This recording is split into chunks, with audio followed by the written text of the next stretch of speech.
Hey everyone, welcome to the fourth and final part of my series on how not to make grammatical errors while writing in English. Did you know that run-on sentences, comma splices and punctuation errors are some of the most common grammatical mistakes? When I see my students lose points on their essays because of grammar and punctuation errors, I understand how embarrassing and costly these mistakes are, because in a recent survey, 80% of employers said that they would be less likely to hire someone who made grammatical errors in their writing. So, I really want to help you out. So, without wasting any time, let's quickly zoom in with run-on sentences. These are sentences that are too long and don't have the correct punctuation. For example, the sentence, Jerry cooked the dinner, therefore Tom will wash the dishes, is wrong because there should be two parts. Jerry cooked the dinner, period, Tom will wash the dishes. Okay? Now, here is another one for you to check. I love cakes, I eat way too much. Quickly write the sentence correctly in the comment box. Okay, now let us get some tips on how to fix a run-on sentence. Number 1. Add a period or a full stop to separate the sentences and capital letter to indicate the beginning of a new sentence. Number 2. Add a comma and a coordinating conjunction, fanboys, to join two independent sentences. Number 3. Add a semicolon. Number 4. Add a transitional word like in addition, however, etc. And number 5. Add a subordinating conjunction like after, although, as if, because, before, how, if, since, then, though, unless, until, when, where, and while. Okay, I hope you are noting this down. Now, let's see what is a comma splice error. Comma splice is similar to run-on sentences, but it is joined by a comma instead of a period or correct punctuation. Here are some sentences with a comma splice. I went to the store, comma, I bought some milk, full stop. Anne is a teacher, comma, Tom is in Navy. Garrett practiced for the race, comma, he felt confident. Does this sentences seem right to you? No, all these sentences are wrong because they should be either a semicolon or a period.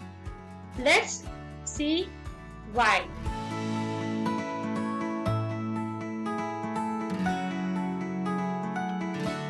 The first thing we need to do in this case is replace the comma with a semicolon to show that the two parts of the sentence are closely related, or replace the comma with a period to create two separate sentences.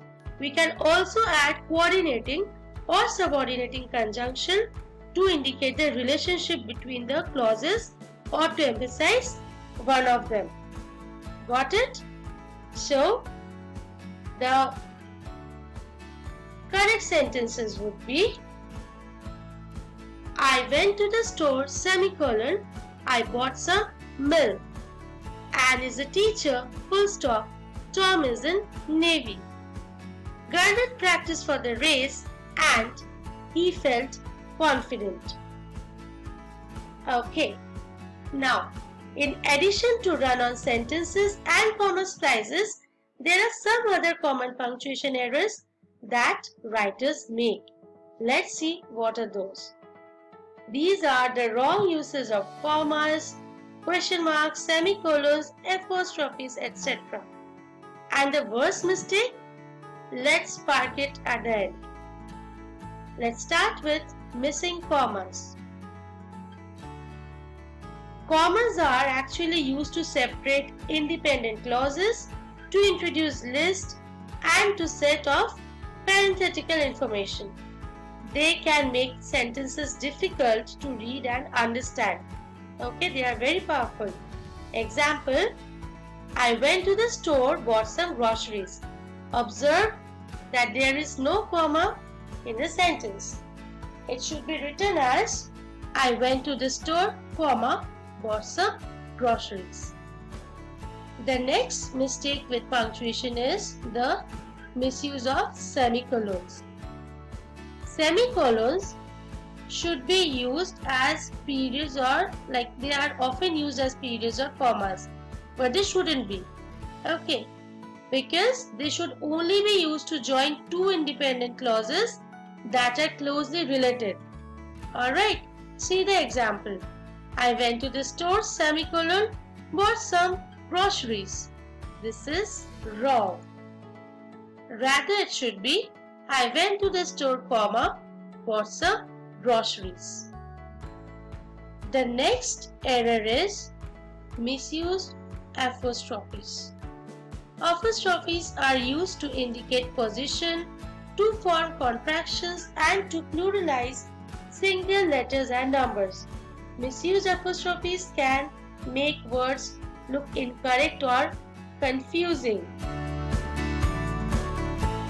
Now see the two sentences. In the first sentence, the word children's is followed by an apostrophe. But we already know that children is plural and it doesn't need any s or es at the end. So the apostrophe should be followed by s after it to form its plural as in the second sentence. The next petty but common error is wrong capitalization. Yes, this is very common. Even at times you don't feel like writing your name starting with a capital letter, right? That's wrong, because capitalization is important for showing the beginning of sentences, proper nouns and titles. Wrong capitalization can make writing look very sloppy or unprofessional.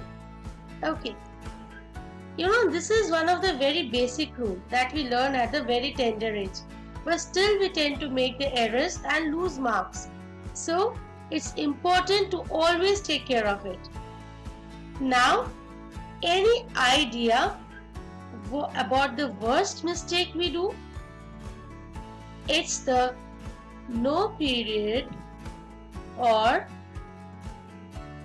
no full stop error. Yes. You know, full stop helps to signal the reader that the thought is complete. Without full stops, sentences can be confusing and difficult to understand. It could be counted as an incomplete answer too.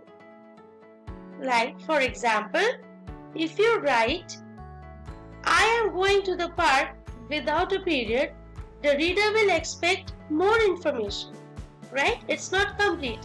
But if you write, I am going to the park and just don't forget to put the little dot, voila, your sentence is complete. Now, how to avoid such punctuation errors? Very simple.